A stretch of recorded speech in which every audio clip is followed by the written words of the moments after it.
Good evening, everyone. Councilmember Mary Black is absent and excused. We will start with our first public hearing. This is an application for historic landmark designation at Charles and Maud Heck House, 200 Hawthorne Road.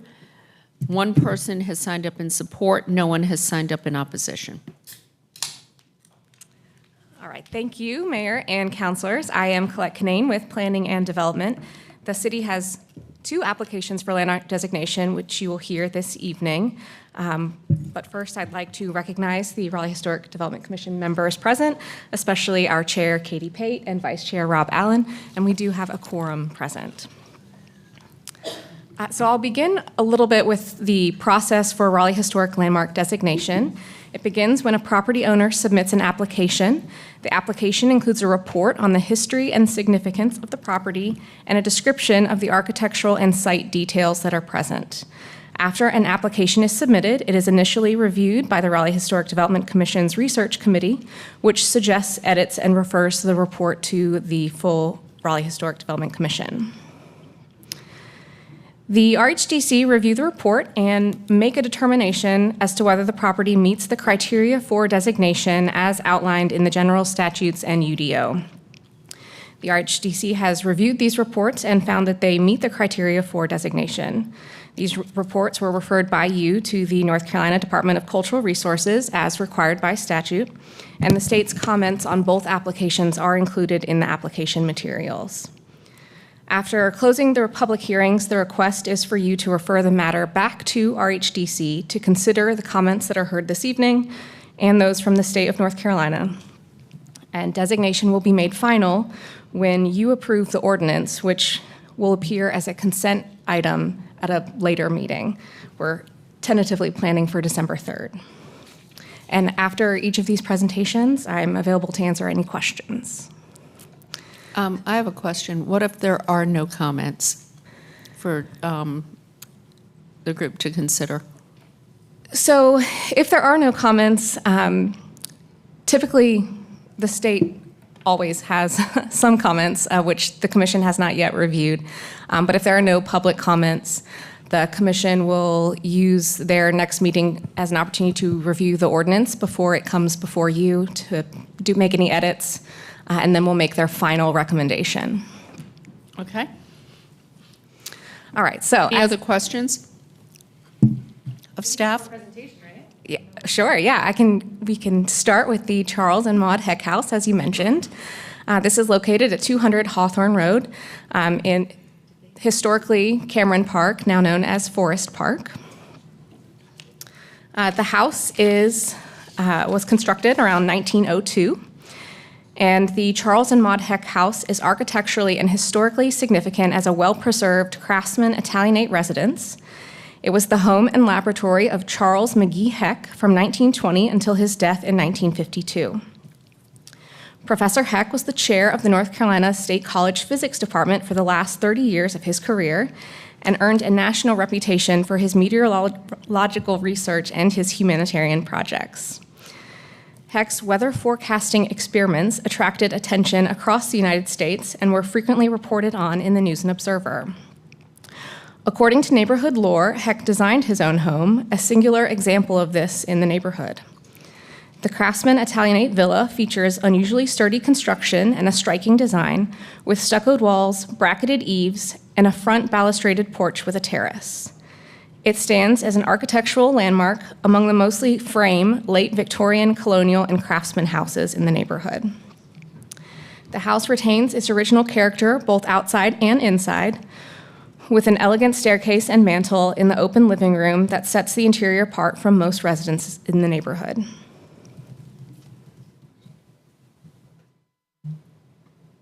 And as you mentioned, we do have one person signed up for public comment, the author of the landmark report.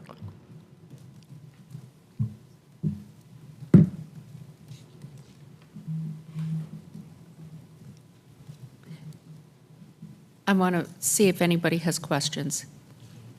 And how we normally do this is after all questions are answered, we will open up the public hearing. Any questions? Okay, thank you. I'm going to open up the hearing. I have one person signed up, Ruth Little.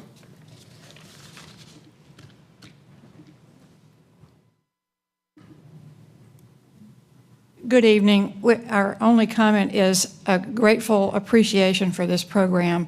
And my clients, the current owners of the Heck House, are incredibly wonderful stewards, and they are going to take great care of this historic landmark. Thank you so much. Thank you very much. I will close the hearing. So the motion would be to send this back to the RHDC for further consideration. Do I have a motion? Seconded by Councilmember Patton. All in favor? Aye. Aye. Okay, that was unanimous. Thank you.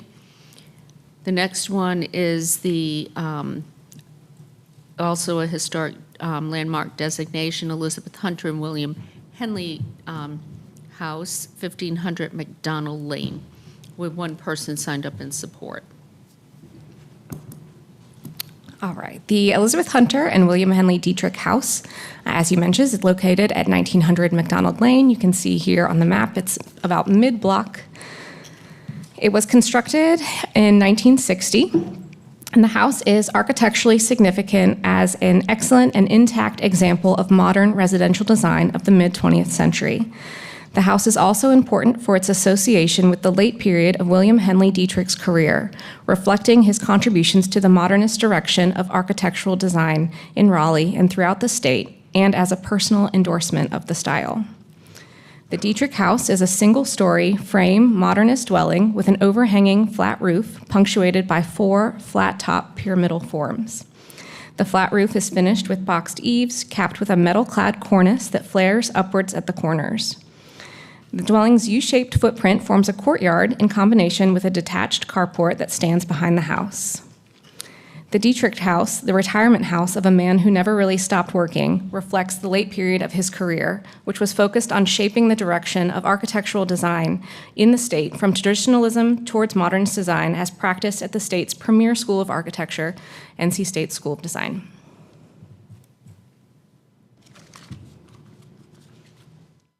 And if there are any questions, I can answer them.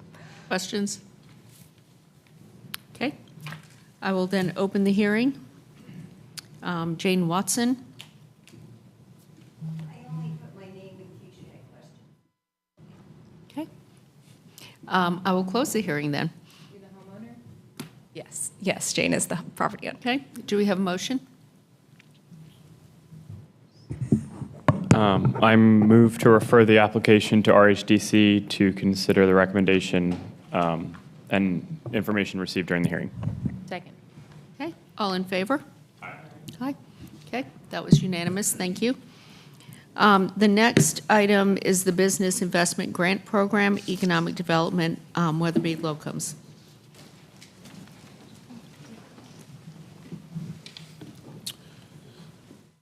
All right. Good evening, Mayor and Council. Kyle Touchstone, Raleigh Economic Development. Before you is the Business Investment Grant for Weatherby Locums, Inc. This is the state matching grant provision, which would be a payment of $59,200 over 5 years. This is an office recruitment project, investment of $7,360,608 invested in real estate and equipment, 148 permanent full-time jobs with an annual average salary of $206,407. This was approved for a state job development investment grant, a Wake County incentive as well, and workforce training support from the state was also offered and provided.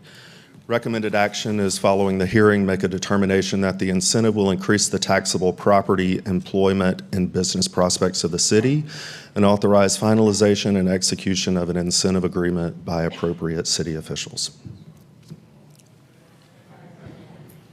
Any questions? Councilmember Patton? Yeah. Hi, Kyle. Hi. I think it's always useful for our residents, because these don't come up super often, to reiterate for the public, there's not any less taxes coming in because of this approval than there would have been absent the approval. This is a grant on additional tax revenue that would be created by the improvements they're making. Is that right? Correct. We do not provide a credit on taxes. We provide a grant back, which is a portion of the taxes that are paid in. This is a cash per job provision of the policy, so but it is in direct proportion to that tax that would be paid in. And so if for any reason this business does not create the jobs they've promised, they will not get Correct. the If the grant back. job does not create the minimum jobs, so they have to create the 148 jobs by a certain date, and if they don't create them, then they don't receive payment. Thank you. Okay. Thank you. All right, no one has signed up in support or opposition. I'm going to open the hearing and close the hearing. Do we have a motion? Move for approval. Second. All in favor? Aye. Okay, that Thank was you. unanimous. Thank you. All right, the next item is rezoning Z1724 at 4325 Tryon Road. My understanding is the applicant is going to ask to open the hearing and then move to the 11:19 meeting. Yes, that's correct. Good evening, Mayor, members of council. Matthew Burns with Planning and Development. So this is rezoning Z1724. It is in southwest Raleigh, approximately 1/2 mile west of Gorman Street and Tryon Road. So as you mentioned, the applicants requested the public hearing be opened, but that council defer action to the November 19th public hearing date. And they've also asked to reserve their speaking time, including their presentation, for the next meeting. The request is consistent with the comprehensive plan, consistent with the future land use map, and Planning Commission recommends approval. So uses nearby, south of Tryon Road are predominantly residential, with some agricultural uses south and west of the site. There are some industrial and commercial uses north of Tryon Road.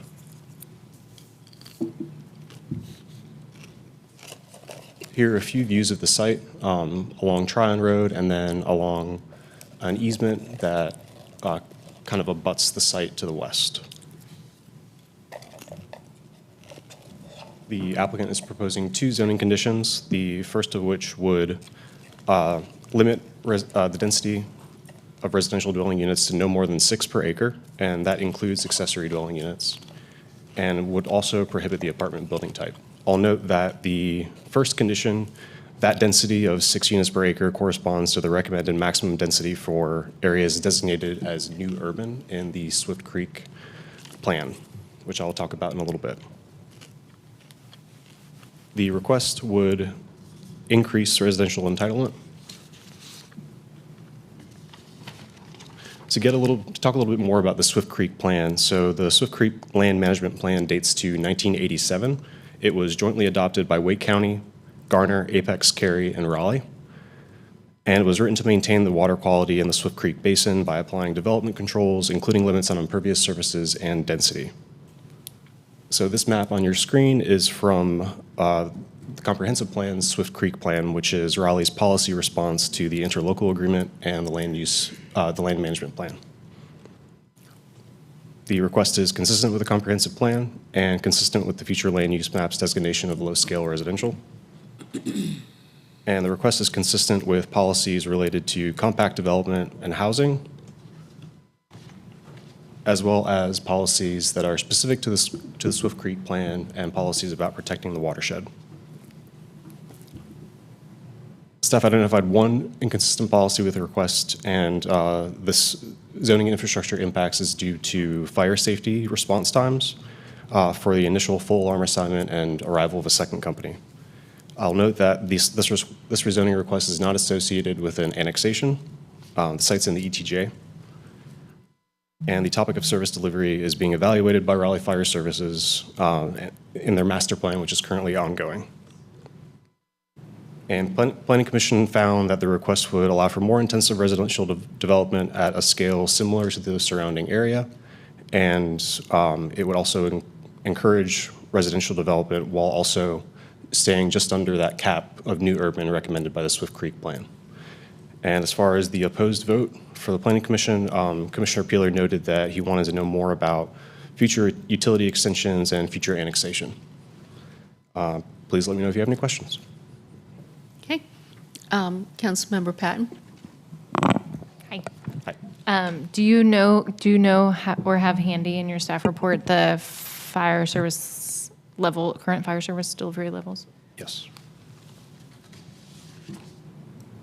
It's initial full alarm assignment, which is 8 minutes or less travel time at a fire suppression incident, and the arrival of a second company, which I believe is 6 minutes with a minimum staffing of 4 personnel. I'll confirm that right now.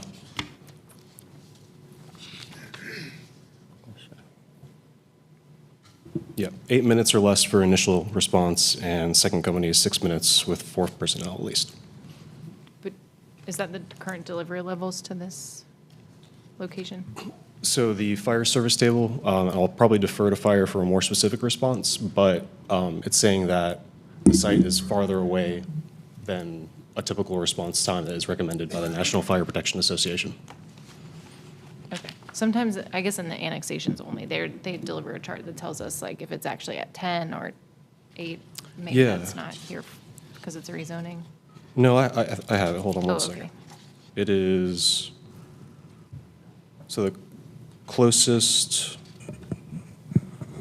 fire engine is 20. So that's fire engine 20 at 1721 Trailwood Drive. And that's 4 minutes away, a distance of 1.6 miles.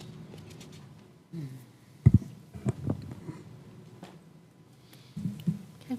Councilmember Branch? Just for my clarification, currently, will we even respond to an issue here? Because it's not in our city limits. Yeah, I will defer to fire to answer that most accurately. But my understanding is that the Swift Creek unit would be the first to respond.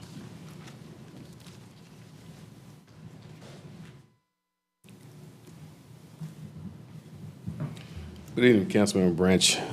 This is Swift Creek's primary first in due territory.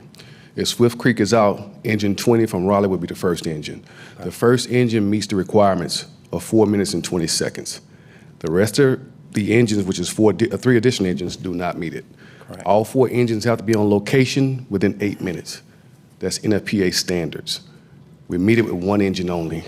With a structure of 2,000 square feet or less, you have to have 18 personnel on scene in 8 minutes. We currently cannot meet that. So are we the secondary for them, or is Carrie the secondary? We are. We are, okay. Any other questions? Okay, I'm going to then open the public hearing. Jennifer, do you want to? Thank you, Mayor, Council. Jennifer Ashton, Longleaf Law Partners. Tonight on behalf of the applicant, as was mentioned earlier, we are just asking to reserve the rest of our speaking time and continue this hearing until November 19th. Okay. Hold on, I'm just noting the time. Okay. What's your reason for deferral? We are having contractual issues that just arose in the last week. We are trying to get an extension of time on our existing contract with the seller so that we can get our entitlements in place before we actually close. Those negotiations are ongoing, and we did not want to proceed with the rezoning hearing, not having that extension of time on the contract. Would it be better for you if we put this out until December 3rd? No, because we actually, our closing date, if for some reason we are not able to get the extension of time, we potentially have to close before that. I defer to the district council person. I'm going to make a motion to move this to the meeting on the 19th. All in favor? I didn't have a question. I had a recommendation for December 3rd. We already have 14 public hearings scheduled. You know for what? the 19th. You all signed up for this. Quit complaining about the workload. You all ran for office. This is what we do. I'm going to be here that day too, but I'm tired of hearing about this. We need to get this done. You heard the dilemma they're facing. Let's just do it.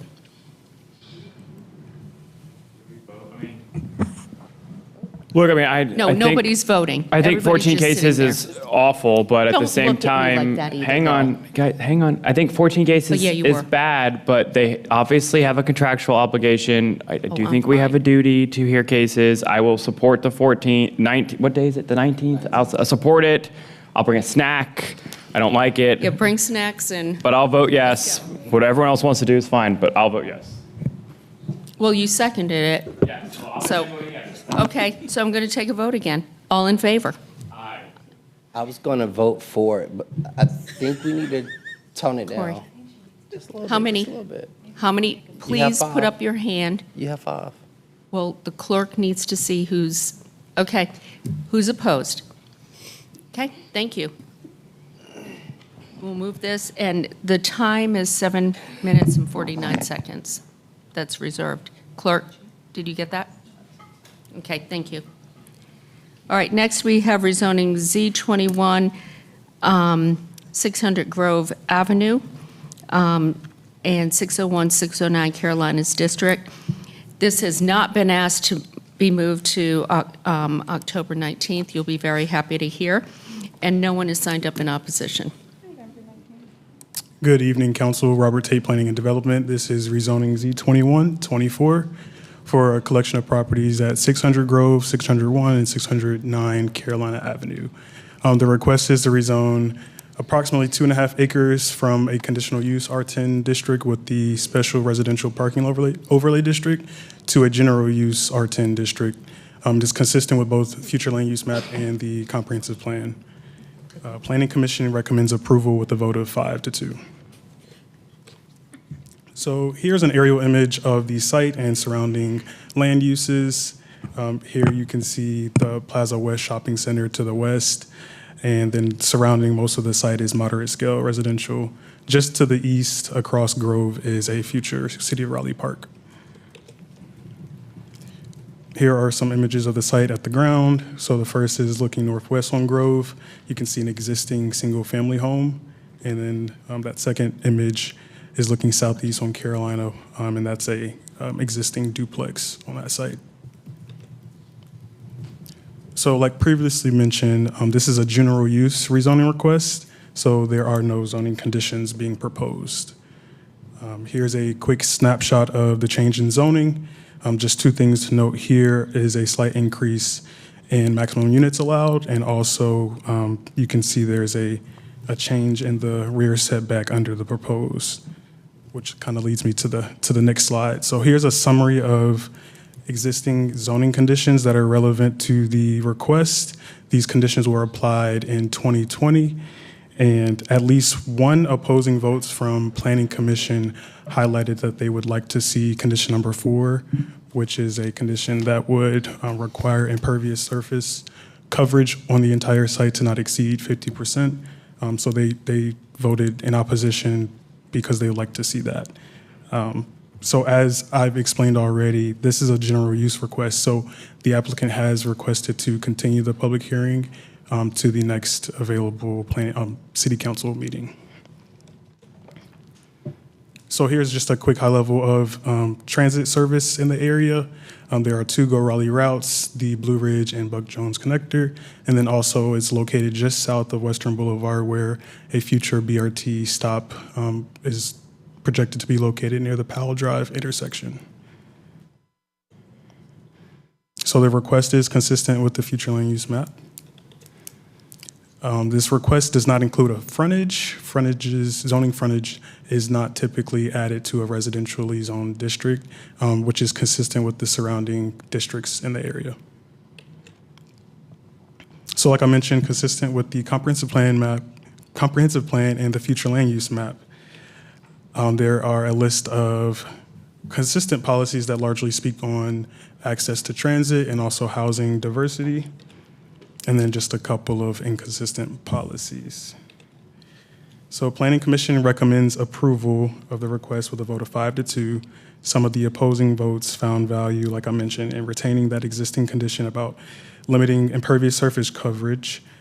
Since Planning Commission's decision, the applicant is expressing interest in keeping this public hearing open to respond to their comments. And that is my presentation. I'm available and staff is available with any questions you may have. Any questions? Okay. No one has signed up in opposition. I'm going to open the hearing. We have Ronald Dwayne Williams and Kevin Raleigh.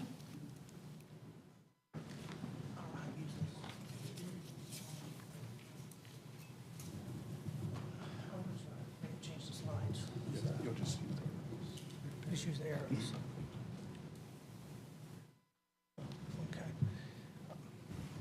Okay. Thank you for hearing our request. My name is Dwayne Williams, and I am the owner of Williams General Contractors and Grove Developers. We purchased this property in 2017 and first considered doing a townhouse project here.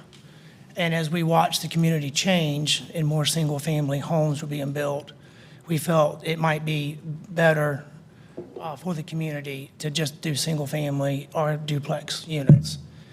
We had a community meeting. This is what you see on the board is what was originally approved by the City Council in September 2020, and then the conditions behind it that Mr. Tate has already mentioned to you there. We are now more interested in doing something that looks like this, which would be a mixture of about 9 single-family or duplex lots and then 1 single family. We would still improve Barstow.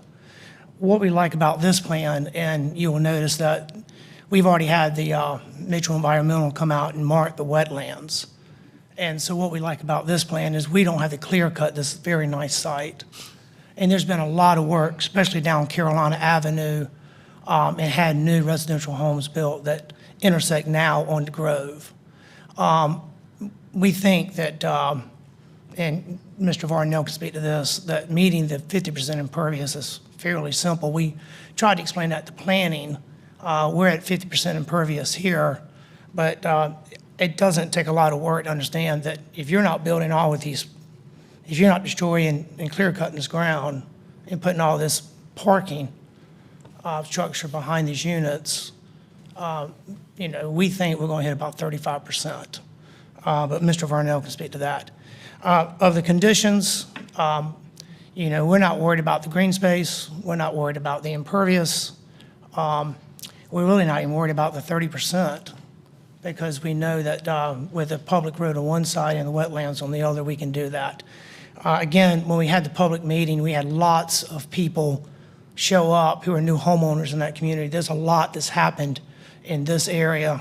We talked with Councilman Harrison about this. There's a bunch of new development over there and a lot of single family taking place. We don't want to clear cut this site. I grew up here in Raleigh, went to State and went to Duke. I don't want to cut down a 100-year-old oak unless I have to. So even in our just kind of a schematic here, we don't plan on just lining these up. We're not track builders. We're going to go in there and work with the landscape. We're going to work with the tree line. We do that already. We've been doing that for 30 years. So we would like to do this and not the other. This is what a single family looks like. We've vetted this with the city already. It meets the conditions through staff. That's the back of it, and that's a duplex unit if we decide to do that. Both nice homes that would complement this community. I'm available for any questions. Councilmember Harrison. Yeah, I just want to note a couple things from our conversation earlier for other council members. So what I understand y'all are doing is reworking those conditions because some of the conditions that were asked to be removed with this case, you can meet. And so I want to make sure that we're meeting all of those environmental conditions around impervious surface and protection of green space. So I think you all are in a good plan forward from what we talked about. We paid a fee and provided condition, the impervious surface condition. We're already going to meet the green space. Kevin can tell you, we're going to be 30 foot off the property line. We have no choice. So we're not trying to build 34 units. I know when you see these things, we're not trying to go in there and build things like that. We're going to build single-family residential homes in duplexes. And so if it makes sense, Councilman, we're glad to kick this out 2 weeks for a vote. I'm going to let Kevin speak to you about, there's just no way we're going to hit more than 50%. The site won't allow it.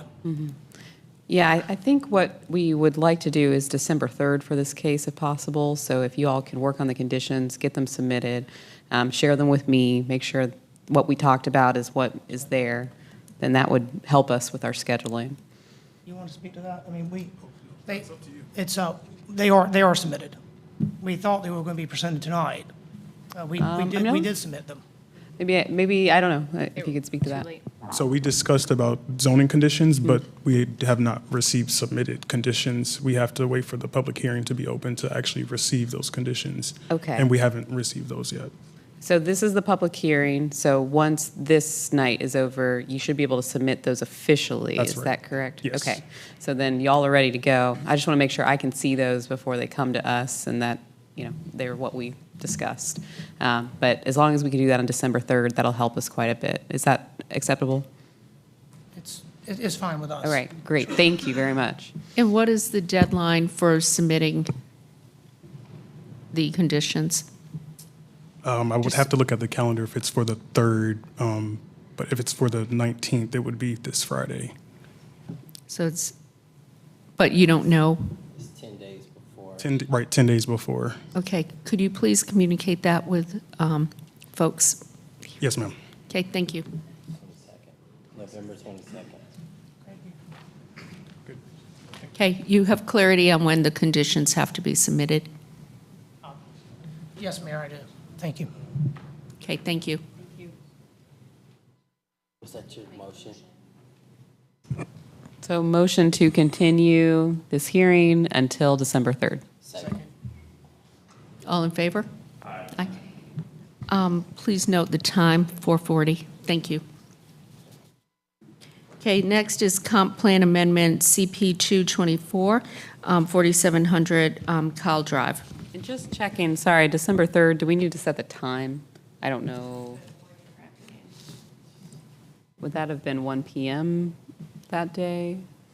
Or no, it could be yours. It could be 7. Evening. Okay, then let's, I don't believe you've actually, the options are in the afternoon, generally we would make all public hearing items at the evening meeting, unless you specify differently. no, 7 p.m. is fine. Great. Thanks. Good evening, Brown and Radis, Planning and Development. So this is Comprehensive Plan Amendment CP 224. It's a request to remove a proposed neighborhood street where it is shown on the street plan map and the comprehensive plan today, where it intersects with 4700 Kyle Drive, which is the location of the future River Cane Wetland Park property. Staff would also recommend the removal of a little dangle that attaches to the adjacent street, and I'll show you on the map. But here is the site and the surrounding area. So again, this is the site of the future River Cane Wetland Park, formerly referred to as the Kyle Drive Park. And you can see where that proposed street is cutting through the property. And here's that additional dangle that I spoke to that would also staff would recommend is removed as a part of this amendment. Here's another look at the site and the surrounding area. You can see there are significant wetlands on the site and flood-prone soils, as well as a blue line stream. So here's what the map looks like today on the left-hand side of the screen, and then the proposal would be to remove the neighborhood street from the site, as well as that additional dangle. So The property is within an existing built-out area. You can see there are a lot of existing neighborhoods, a lot of existing neighborhood streets. So there's existing street grid redundancy that is accomplishing that east-west connection that would be accomplished through this proposed neighborhood street. So staff is comfortable with removing that additional connection for that reason. And here is the master plan for the River Cane Wetland Park. This was adopted by you all in August of this year, so just recently. You can see there is pedestrian connectivity replacing that proposed neighborhood street. The request is consistent with several policies in the comprehensive plan having to do with open space preservation and protection of natural water features. And then there are two inconsistent policies having to do with eliminating gaps and road connectivity, just because that is an elimination of a connection for vehicles. But like I said, because of the redundancy, staff is comfortable with bringing this request forward.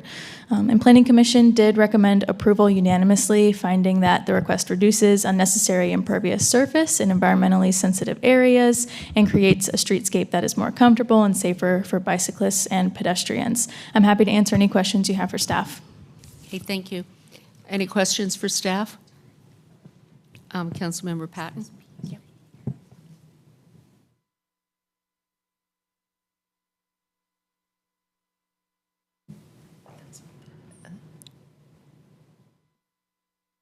Sorry. I'm sorry.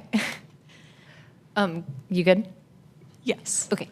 I just wanted to make sure, I want to put a really fine point on it. Anytime we eliminate a street, we need to do so with a lot of care. We've planned these streets so that we have redundancy. So if a tree falls on one road, we can still get fire trucks in through another way or similar. So I just want to put a really fine point on it and make sure I've understood. There's sufficient redundancy in this area that if something like that happened, we could deliver emergency services to this area. Yes, this is Margaret Tortella Transportation. There are several east-west routes that connect to all residences in this area so that emergency services would have access. It would be deserve much more review if it was a north-south connection because there's a lot fewer of those. But east-west, there's plenty of connections. I do want to make one quick update. So the dangle we're referring to, is this piece. So the street plan is showing a network. We're removing part of the street, so we would like to back the street plan up so the connection is a consistent network. So there's a proposed street here, and so this is the dangle we're referring to between the park property and Marathon Lane.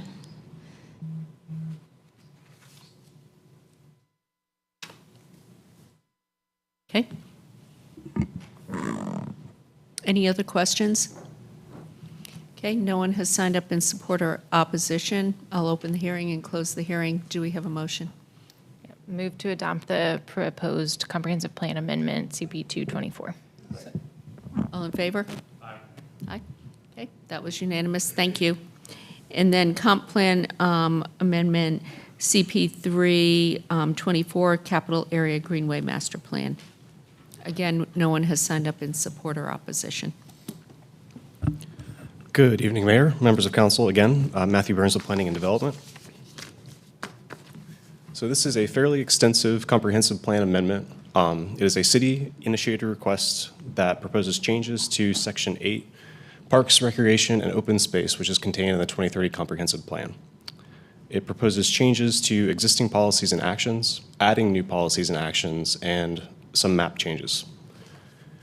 Planning Commission recommends a unanimous approval of the request with some minor suggestions for wordsmithing, some changes.